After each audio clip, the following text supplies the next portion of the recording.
Greetings to my 1,232 subscribers, and of course you, the future subscriber. Tonight's all about 15-year-old whiskies.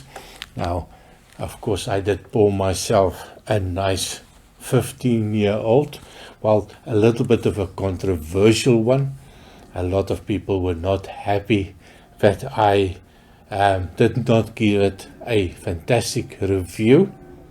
But I must admit, I gave it another chance, and it's kind of growing on me. Well, the lovely sweet notes are growing on me, but more about this whiskey a little bit later on. So I first started off just wanting to do a quick overview or quick review of my 15 top whiskies. Well, I just need to clarify, it's my 15 top whiskies that I've been drinking over the last 2-3 years, and I wanted to start maybe just do a list of 5. That list quickly grew to 6 to 7 to 8, and it was quite difficult to pick the top 5, so I ended up with a list of 10 whiskies. Now, in no particular order, I'm going to start off with quite a controversial one, and it smells nice. Quite a controversial one, and I'm talking about Springbank. Now, I had a couple of Springbanks in my life, unaffordable for me, unobtainable for me, and for me that makes it a little bit difficult. I was not sure if I wanted to add this to the list, but this one for me was nice. I started off with a 10-year-old Springbank, was not really impressed. That funky note that everybody is talking about, the Springbank funk, it didn't do much for me. I did go on to, I think the next one what I did was the 17-year-old. I really liked it, but for me that is, the prices of it is just crazy. So I ended up with a 15-year-old, and I must admit that's something that I really liked. That funkiness wasn't that pronounced for me, and I love the flavors, I love the sweetness, I love everything about the 15-year-old. Quickly went online to see if I can find it. Was not possible. Here in Europe, I cannot find a 15-year-old. And if you can find it, it's going to be in the UK probably, and it's going to cost a lot of money, and I still have to pay import duties. Now, the other day I got a sample from outside of the EU, and I paid for that wee sample, I paid 44 euros just to import a sample. Now for me that is absolutely crazy. So bringing whiskey outside the EU to Belgium, for me it is definitely a no-brainer. Forget about it, it's just stupid crazy. The next one on the list, and you'll see there's a little bit of a theme going. I'm talking about a little bit of a sweetness. I do like a sweet whiskey. I do like a sherried whiskey. And of course you have to go into Glenfarclas. The 15-year-old Glenfarclas. Well, it can be a little bit of a hit and miss. I started off the first Glenfarclas, I think it was the heritage version, and I was not impressed. When I opened that bottle, it was a little bit harsh, so not a big fan of that. But after leaving it for about probably half a year, maybe a little bit more, it changed in the bottle for something that I now really like. So Glenfarclas 15-year-old is definitely something that has to be on that list. They love their sherry. I think they are now the experts in sherry cask, family owned, but they do make a good sherry whiskey. So that is number 2 on my list. Number 3 on the list. Now this is something that I think a lot of people is not going to be happy about it, but it's something that I tried for the first time, I think a year and a half ago, and it was all about online Scotch Whisky Awards, and one of the nominations was a Johnny Walker Green Label. Now, very difficult to find nowadays. They do call it something like the Island Green. I am not even sure if it's related. I just see it now at all the duty-free shops. But for me, the Johnny Walker Green Label was just the opposite of that sherried whiskies. It was lovely light, that fruity flavors, the sweet flavors that came out, the highly drinkability, the friendliness of it. That is something that really made me smile and made me happy to find this bottle.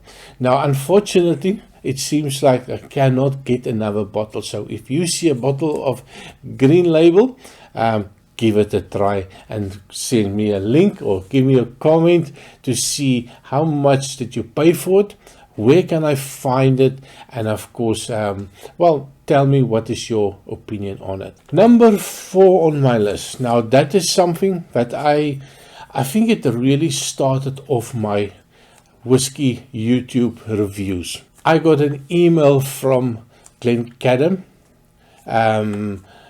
Angus Buckman group, just as I started with my whiskey channel, and they reached out to me and see if I'm interested in doing some whiskey tasting, online whiskey tasting with them, free of charge. I was super excited that somebody saw my small little channel and thought maybe it's a good idea to also invite me. And I can tell you, the guys from Glencadam, one of them, the brand ambassador Ian, what a fantastic guy. He really does a fantastic job of an online whiskey review. And so fantastic evening, and I went through this whole range of them up to the 25-year-old. I think it was 3 sessions. They invite about 6 or 7 people, and we discussed the whiskey. And one of them was the Glencadam 15-year-old. Now I can tell you, all of the whiskies that they produce, from the 10-year-old, the 13, the 15, the 21, 25, oh my word, that lightness, it is so Glencadam, so friendly, light, orchard, sweet, apples, pears, lovely summer light notes that comes out of it, and I love it. And I love the idea that they do natural color, they do non-chill filtered, 46% ABV. So we're ticking the boxes, and they understand that we as the consumer, we want all that notes, we want that lightness, we want that friendliness. They are definitely a company that's produced for the consumer in mind. So definitely something I would recommend. Try any of them and you will be quite happy if you like a light, friendly summer whiskey. The next one, that's going to be a little bit of a surprise for a lot of people. I am not a huge fan of peated whiskies. I'm definitely not a fan of Lefroy. I keep on wetting them, but it was a little bit too much for me. And I think the big shock came when I was still not big into peated whiskey, and somebody said you have to try this, and it was just for me undrinkable. But I picked up a Talisker 8, and for me that was a little bit of an eye-opener. And every time that I go back to it and I drink it, that Talisker 8 is fantastic. That's just a drinkable whiskey, and not really a high peat level for me. And I think I also get used to the idea of peat, and my nose is starting to enjoy some peated whiskies. Lejeck 10, fantastic whiskey. Loch Lomond, they have some really nice sweet peated whiskey. And of course tonight the 15-year-old that I have to mention is the Talisker 15. It is a special release that I had 2019 special release. My word, that was absolutely fantastic. Not sure if you can still find it. For this video, I did not do some research to see what the prices are now, what is available. Is it still available? It is just my 15-year-old nice list. So that peat is there, that sweetness is there, all the lovely flavors that comes out of this whiskey. For me, that was kind of special. And of course, talking about kind of special, I just need to wet the whistle a little bit. Cheers. Definitely growing on me, this one. All will be revealed a little bit later on. Number 6, and that's something that I kind of missed this one in the beginning. I'm talking about Glendronach. Now, Glendronach, I was chasing the sherry monsters. I started with the 12-year-old. I was not super impressed with the 12-year-old. The next one that I tried was the 18-year-old. Oh my word, that is fantastic. Only a sample. I have a bottle here behind me, the 18-year-old 2019 edition. That is going to be there, unopened, until I reach my 10,000 subscribers. Hit that subscribe button. Of course, like, share, and subscribe. I want to hit that 10,000. I want to open that bottle. Anyway, and I also did a 21-year-old. For me, I can tell you, I was not a huge fan of the 21-year-old. For me, the 18-year-old was better. But when I also tried the 15-year-old, and that's the whiskey for tonight, the 15-year-old natural color, non-chill filtered, 46% ABV, ticking all the right boxes, and it is a absolute sherry monster of a whiskey. A whiskey that I can tell you I completely fell in love with. And that is also the start of my search to find that real monster of a whiskey. And it's very difficult to beat this one. Now, there's a lot of controversial issues surrounding the distilleries now. The fact that they want to do non-chill filter, they took that off the label. I'm not sure if on which side of this controversy I fall. I haven't bought another Glendronach in a very long time. So the new versions that they're bringing out, I haven't tried them, so I'm not going to give my opinion on the new norm at Glendronach. But the old Glendronach 15-year-old, fantastic one. Number 7 on my list. Now, this is something that was also a little bit of a problem for me, is the price was quite expensive, and I'm talking about Bladnoch 15-year-old.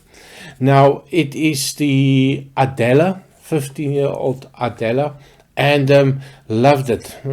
Loved the nose, loved the taste, liked the sweetness, loved that nice woody influence on it, that all that lovely, sweet, friendly notes that came out. Only thing that stuck in my mind was a little bit of the price. But if I had the money, I would definitely give that one a go. So, I don't know. What do you think? Have you tried the Bladnoch? Is it something, well, for me, that was the first time that I even ventured in that distillery, and I was super surprised on it. And of course, if you're interested to seeing the full reviews, and I will put a link at the start of each of these whiskies, so that you can also go look to see the full review. Number 8 on my list, and this is something that I've tried a couple of times, and I'm talking about the Glenfiddich 15-year-old. It is the Solera Vat 15-year-old, and it's something that I do like. Now, it is basic whiskey. It is not really up there for the snobbish people, I think, but for me, well, I just liked it. I liked the soft flavors of that, the sweet flavors of that. Something that is just, you can pour it, drink it, forget about it. You're not going to, well, sit there, nose it for half an hour and think about it, think of all the aromas coming out. No. You just pour it immediately, drink it. Oh, and this one is getting better and better. Was I wrong on my first assessment on it? The nose, the longer I wait, a really nice flavors coming out. I'm going to have to revisit this one maybe sometime. Number 9 on my list. Now, this is something you don't hear a lot on this whiskey. Well, you don't hear enough information on this whiskey. And I'm talking about the Knock and Do 15-year-old. I just love this box. This is the second one that I bought. And I think initially I just bought it for the box. It's a nice wooden box with magnets on it. It was cheap as chips. I couldn't believe that they are selling something for so cheap. Now the first bottle, well, that didn't last long.